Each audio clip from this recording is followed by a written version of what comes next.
60代になって私、いろいろなことをやめました。ハワイに移住して34年、ずっとちゃんとしなきゃって思って生きてきた私が、この年になってようやく手放せたことが5つあります。先に言っておくと、5つ目が一番大きいです。これを取り戻すために、私はこれまでの格好悪いプライドを全部捨てる必要がありました。これがあったからこそ今の私がいます。ぜひ最後まで聞いてください。ワイキキの近くで水着屋を営んでいる60代の上総です。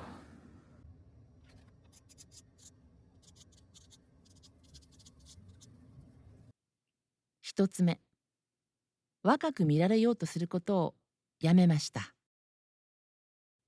水着屋っていう仕事柄、私長い間思い込んでいたんですよ。店の人間が老けて見えたら商品までも古く見えるって。だからお店のオープン当時は無理もしました。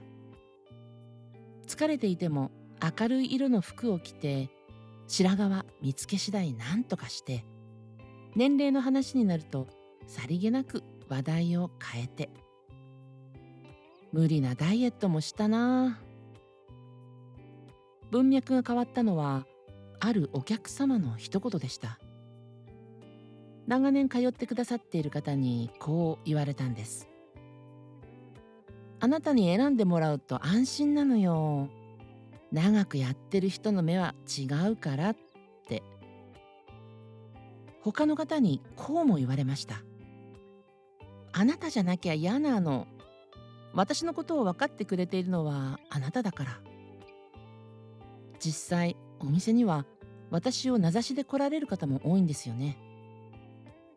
それでもまだあと1、2年で60だけどまだ50代さっていう変な意地が残っていたけれど、60歳を迎えてある意味開き直った瞬間に腑に落ちました。ああ、そっか。お客様が私に求めているのは若さじゃなかったんだ。この人に相談したら大丈夫っていう積み重ねた年月の方だったんだって。私はずっと自分の一番の財産を隠して、なくなっていくものの方を必死に守ろうとしていたんですよね。それからは年齢を隠すのをやめて、むしろ名乗るようにしました。私ももう60代ですから、体型のお悩みは大抵自分の体で経験済みですよって。そうするとお客様の表情がふっと緩むのがわかります。この人になら本当のサイズを言えるという顔になるんです。若さは商品じゃなくて、年齢は信用なんだなと60代になってようやくわかりました。もちろん身綺麗にすることはやめていませんよ。やめたのは若くの方で、綺麗は保っていると思う。この2つ似ているようで全然別のものなんですよね。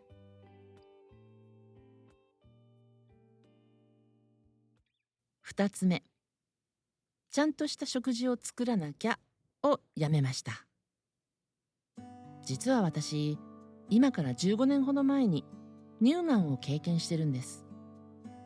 幸いにして乗り越えることができたんですけど、それ以来二度と再発させたくない、健康でいなきゃっていう思いが人一倍強くなりました。それからですね、食事にものすごく神経を使うようになったのは、一時はビーガンにもなりました。オーガニックの食材を選んで、一汁三菜を意識して、お惣菜とか手抜き絶対にダメ。私の体が喜ぶちゃんとした食事をしなきゃって自分にものすごいプレッシャーをかけていたんですよ。仕事で立ちっぱなしの一日の後、ヘトヘトの体で台所に立って品数を数えて、作れなかった日は心のどこかで自分を責めてました。誰に責められたわけでもないのに。変わったきっかけは、ある時疲れ果てて本当に何も作れなくなった日でした。仕方がなく買ってきた夫の好物のチキンカツをご飯にのせた即席カツ丼っていう夕食を出した時に、夫がね、普通に美味しそうに笑顔で食べてくれたんですよね。それを見て拍子抜けしてしまって、まあもともと一緒になって一度も今夜のご飯は何って聞いたことがない人ではあるけれど、私が必死に守っていたちゃんとは一体何だったんだろうって。私が自分のためだけに必死こいて頑張ってた。これじゃあ食事を作る義務感そのものがストレスになって逆に体に悪いんじゃないかって。それで60代になって考え方をはっきり変えました。大事なのはちゃんと作ることじゃなくて、ちゃんと食べることなんですよね。今はいい意味で手を抜きます。一応ルールはあるんだけど、いくら美味しくても加工品や添加物にまみれたものはなるべく食べない。代わりに野菜を切っただけのサラダ、サーモンを焼いてお味噌汁っていうシンプルな食事、そんなんで十分。そして2人で毎晩楽しみにしているシリーズの探偵もののテレビ番組なんかを見ながら、ああでもないこうでもないって笑いながら時間をかけてゆっくり食べる。何を何品作ったかよりどう食べたか、そっちの方がよっぽど体にも心にもいいんじゃないかなって思う。頑張る場所を台所から食卓に移した、そんな感じかな。病気に負けないためのちゃんとを一つ下ろさせてもらいました。3つ目、過去と比べることをやめました。ハワイで水着屋をやってると、毎日たくさんの日本人観光客の方とお話しします。そこでよく耳にするのが、日本だったら半額だな、日本だったらもっと美味しいな、日本だったらこんなことないな。皆さんの口癖が日本だったらなんですよね。その姿を見ながら、ある時はっと気づいたんです。私は日本と比べることはないけれど、別のものと猛烈に比べているなって。私が比べていたのは物価高になる前の過去のハワイであり、コロナ前のお店が一番繁盛していた頃の過去の売り上げ、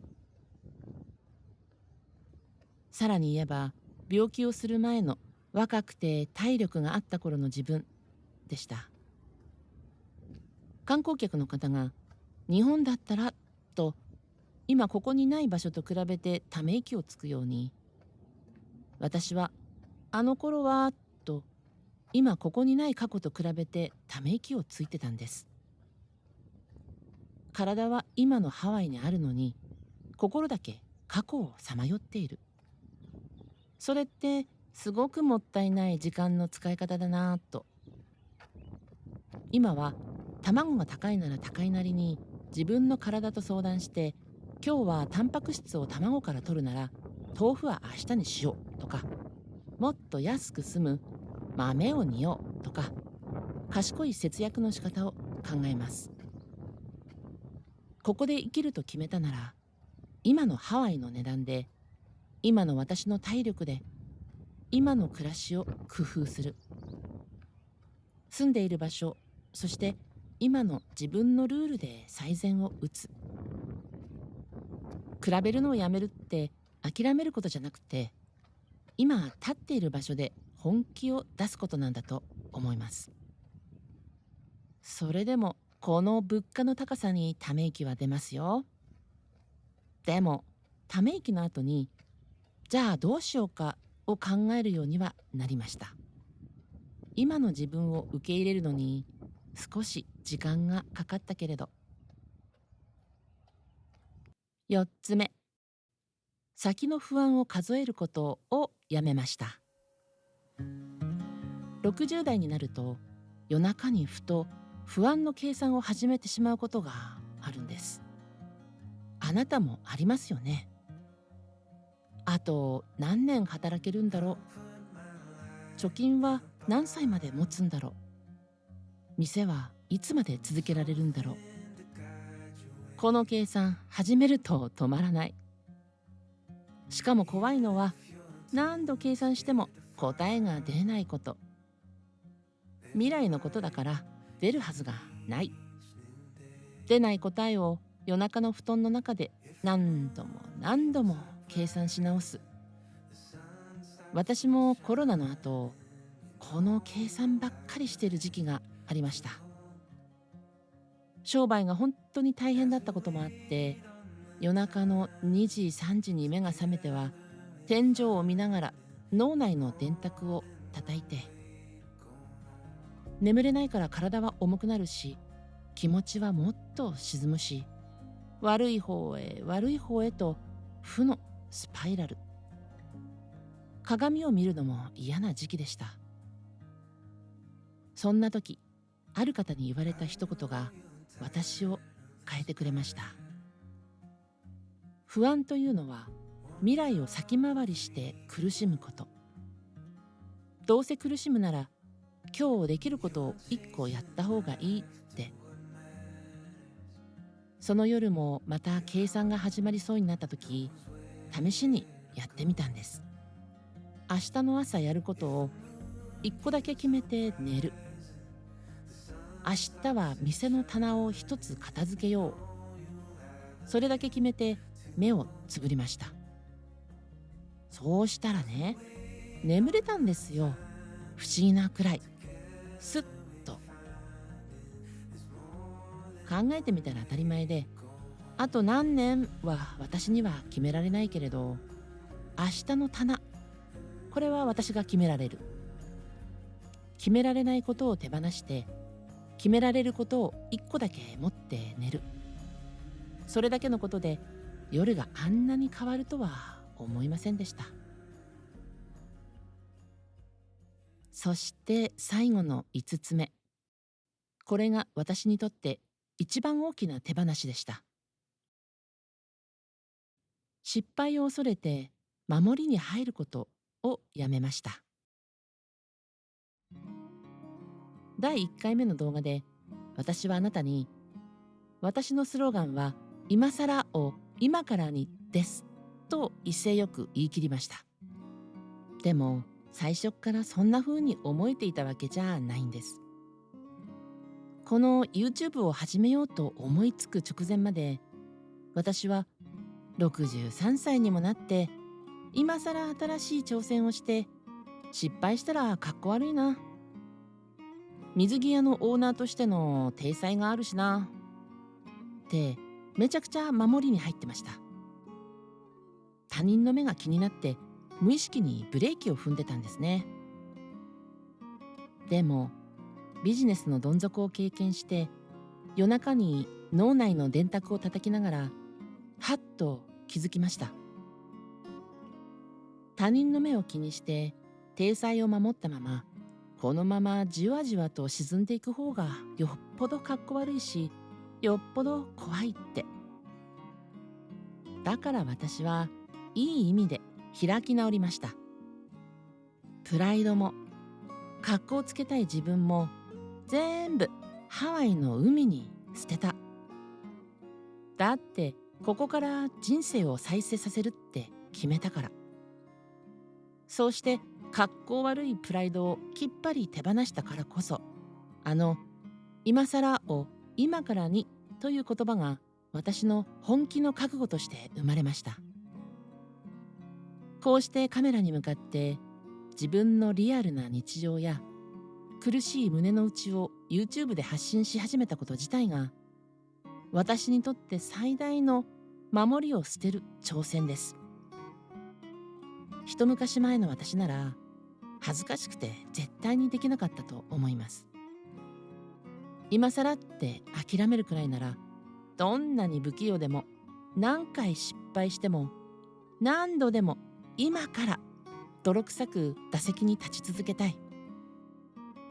失敗を恐れるのをやめたら、不思議と10代や20代の頃のような新しいことに挑戦するワクワクしたエネルギーが心の底から戻ってきました。今日は私が60代でやめた5つのことをお話ししました。振り返ると、まあ全部今の自分を否定して何か別のものになろうとしていたことでした。やめるって諦めることだとずっと思ってた。でも違った。やめるのはそこにスペースを空けることでした。だって手放した分だけそこにスペースができるので、その空いたところに本当に大事なものを持てばいい。60代はその持ち替えの季節なのかもしれません。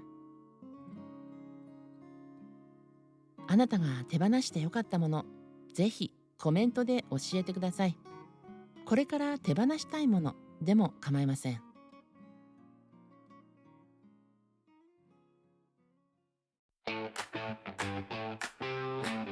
次回はガラッと変わってリアルなお金の話です。物価高のハワイで63歳の私が一体いくら使っているのか、我が家の1週間を支える普段の日曜日の買い出しで買ってきたものをドーンと全部お見せします。1本目でご紹介した今ハマっている無水カレーの材料やお気に入りの豆乳、コストコの卵まで、ハワイの生々しい物価事情と一緒に我が家のリアルな食卓の舞台裏をお届けします。チャンネル登録して待っていてくださいね。今更を今からに。ではまた。アロハ。